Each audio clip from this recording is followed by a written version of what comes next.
వర్తమాన కాలజ్ఞానం రాసి ఆ జన్మ బ్రహ్మచారిగా జీవసమాధైంది. బ్రహ్మంగారి కాలజ్ఞానంలోనే బ్రహ్మంగారి తర్వాత బ్రహ్మంగారంతటి తపశక్తి సంపన్నాలు ఈశ్వరీదేవి అని చెప్పి బ్రహ్మంగారు తన కాలజ్ఞానంలో రాశారు.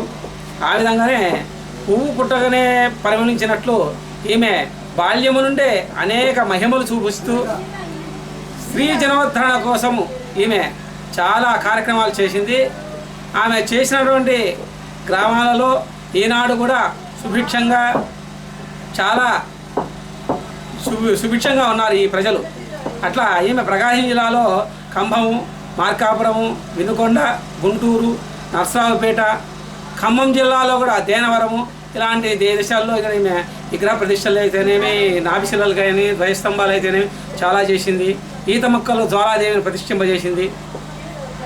ఈమె 1693 బ్రహ్మంగారి తర్వాత ఈమె 1703లో జన్మించి 95 సంవత్సరాలు ఈ బహిప్రపంచం గడిపి 1798 మార్గశిర బహుళ నవమి ఈమె జీవసమాధి అయింది.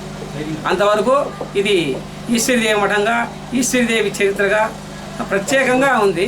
ఈ ఈశ్వరీదేవి మఠానికి కూడా ఇప్పటికి 5వ తరం పీఠాధిపతులు అయిపోయినారు.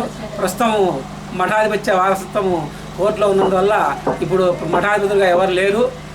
గవర్నమెంట్ పరిపాలనలో ఉంది. మేము బ్రహ్మంగారి ఈశ్వరీదేవి పీఠాధిపతి పూర్వ పీఠాధిపతుల కుమారులుగా మేము ఈ విషయాన్ని మీకు తెలియజేస్తున్నాం. Thank you sir.